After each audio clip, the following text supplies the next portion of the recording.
just a few days ago, the Jacksonville City Council was sued by the NAACP, the Northside Coalition, and a couple other members of the community joined in the lawsuit as well.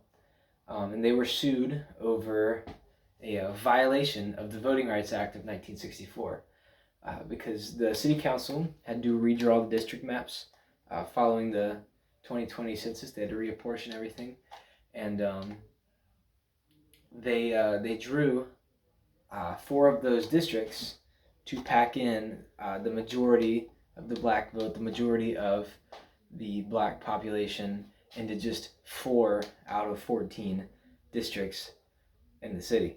Now, the city justifies this because they say they're getting black voters at the very least 4 solid black representatives, and they are trying to help out with that.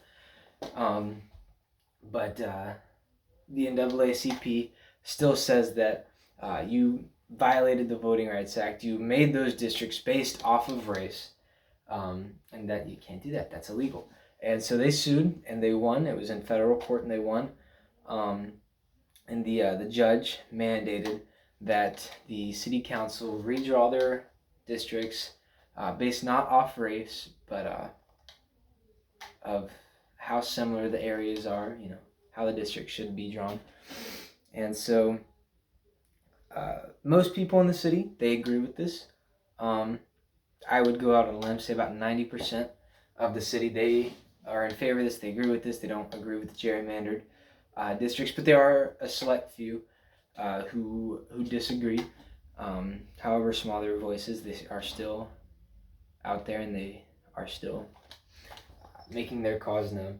But in fact, most of the city council themselves, they did admit their mistake, and they are working on a series of new maps. They're working with the community with that. However, some of the council members disagree, and so they voted to appeal the original judge's decision on their maps being made illegal. Now, that appeal is still in the process, and we do not know at this moment if it is going to be granted or denied.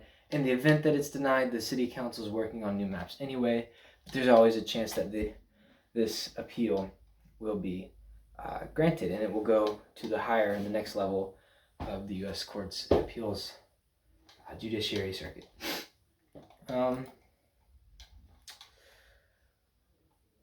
Now, this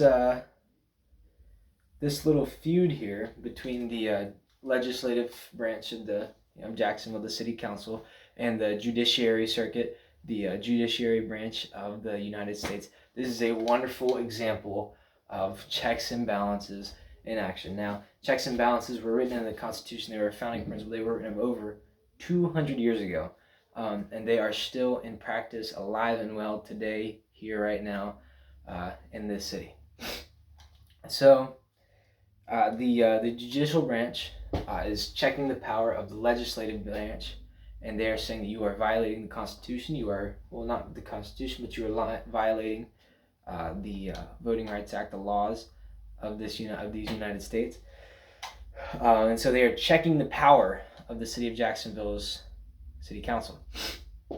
And so that's the checks. And the legislative council, the city council, they can of course balance that out, and they have balanced that out with an appeal to a higher court. Although the process of getting an appeal and getting heard and getting a verdict is lengthy and rather arduous, but it's still feasible, it's still doable, and they are still willing to go that route. And so, these are just 2 branches of government feuding with each other, disagreeing with each other, but neither can completely overrule the other, at least not yet. Maybe this gets to the Supreme Court, and the Supreme Court's decision is final. Then again, it can still, Congress can still, and the City Council can still pass other laws and make other decisions that would help to negate those decisions. So, one branch can never really be completely overruled or overpowered by another. And that's a beautiful thing, and it's illustrated right here with the checks and balances between the federal court and the Jacksonville City Council. Now, for a part of this presentation, I had to have a visual aid, and I have that right here. It is messy. I will admit that, and I will admit that I'm not the best artist, but I am an even worse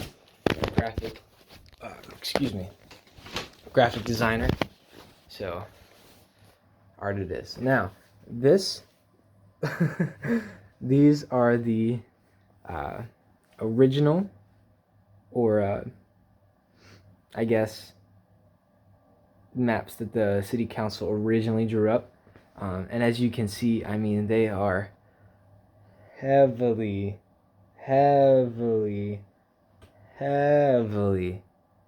gerrymandered.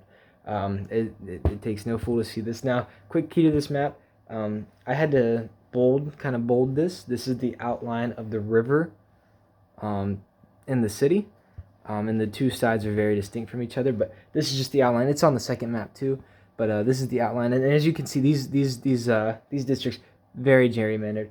Of course, the black voters are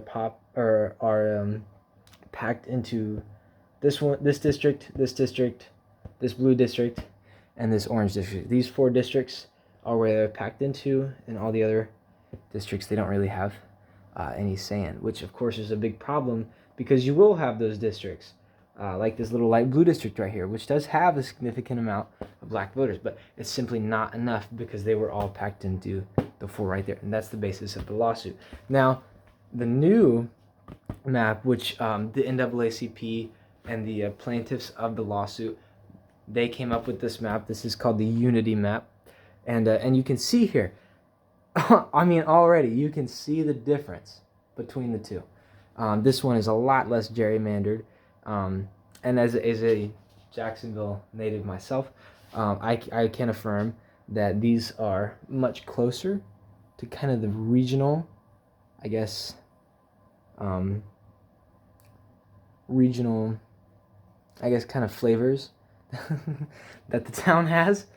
Because right here, this is kind of downtown, and the Moncrief area, this is kind of a very, I guess cultures would be the more correct academic term, but this is kind of one culture. You have Riverside right here. This is, of course, another culture. You have 5 Points over here. This is definitely another culture. You could even overlay this map onto Google Maps and see the different neighborhoods that Google Maps will show you, and these roughly align to this. San Jose's right here. It just makes sense, Not gerrymandered, not gerrymandered, illegal, not illegal. That's the basis of the lawsuit, and that is the presentation on policy happening today.